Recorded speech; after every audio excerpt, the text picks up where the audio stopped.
I've been an avid practitioner of the martial arts for the majority of my life. Since starting training as a mere infant, I've gained experience in a number of systems and have trained in a number of places. Martial arts is my first love, and one with which I've shared a passionate relationship with ever since my introduction to it some years ago. As a consequence of the love I have for the martial arts, I cannot help but respond with fervent anger when I see the martial arts being butchered and bastardized by the numerous fools who would bend and manipulate the art to suit their own financial aspirations. Here is the problem. Because I love training, I see it as important that training material is easily available. YouTube has provided a great forum for this, and there are many people out there far more accomplished than I who do a fantastic job at promoting themselves and their arts to a wider audience while passing on valuable information in an articulate and entertaining way. However, by the same token, there are many frauds and charlatans operating on YouTube with corrupt intentions and who completely lack any sense of honor and integrity, teach ineffective and innocuous techniques as self-defense, and peddle an abundance of pseudoscientific nonsense as part of their standard curriculum. These are the individuals I wish to target. As I have already said, I've spent quite a good amount of time in the martial arts, and over that time I've come to understand that after a certain point, when you really learn to understand the principles behind human movement and body mechanics generally, it is possible to develop certain standards with regards to principles such as structure, fluidity, commitment, intention, to reliably judge the martial prowess of others through a relatively unbiased lens.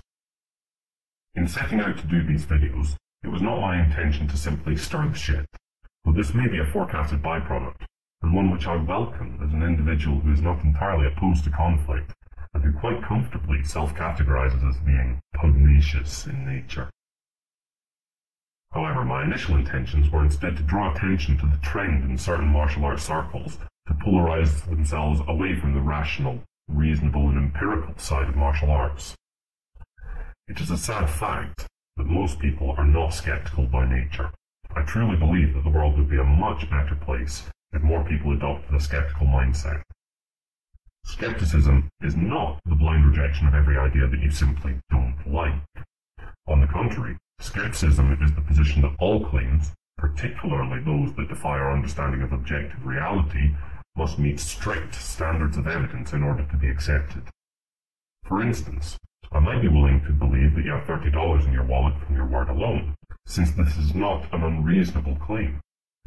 However, the only thing that would really convince me would be actually seeing and feeling the money. More extraordinary claims, on the other hand, require more extraordinary evidence. For instance, claims such as being healed by homeopathy would require thorough and replicable examination under randomized controlled trials, as do, say, claims such as being able to move or even incapacitate people using chi energy. Science has yet to find even the slightest shred of evidence for almost all the extraordinary claims made by various martial arts masters. Yet these self-proclaimed masters continue to sound off about their abilities, testing them only on their own students, who have been just as indoctrinated into believing in their master's abilities as any religious fundamentalist has been indoctrinated into believing that simple cognitive and emotional processes are actually a personal experience with God. Such people need to be called on their dishonesty. The second intention, then, of my making these videos is to attempt to provide some fairly loose form of quality control in the martial arts on YouTube, while simultaneously dishing out punitive sentencing in the form of verbal excoriation and ignominious public humiliation to anyone who flagrantly and maliciously peddles their malodorous brand of martial arts. YouTube is a public forum, and like any public forum, the users of it are fair game.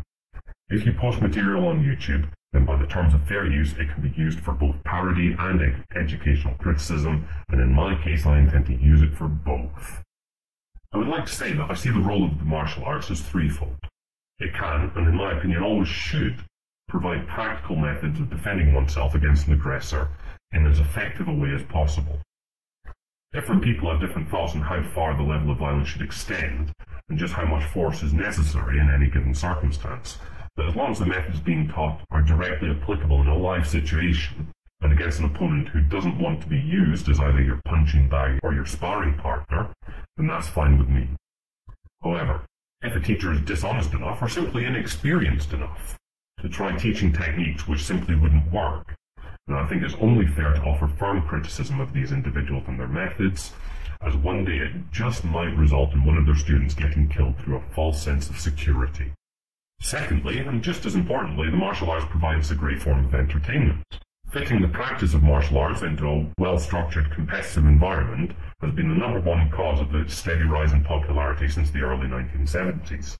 The martial arts are, by necessity, competitive, and so its place in the sporting arena is just as justified as soccer, tennis, or any other sport.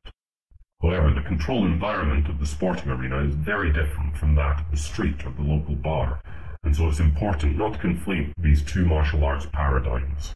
Third and finally, I acknowledge that the martial arts can absolutely be, as the name suggests, an art form.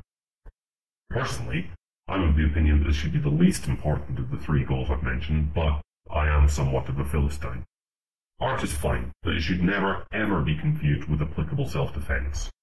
Kata, patterns, forms, whatever you've heard them called, only teach stuff that is worthwhile on the rarest of occasions, and for the most part I would maintain that they are utterly useless. If they move in the way you would actually fight, then that's fine, but for the most part this is just not the case. So keep art where it belongs, and don't try to package it as reality-based self-defense. So that's it. Those are my thoughts and my justifications for starting this video series.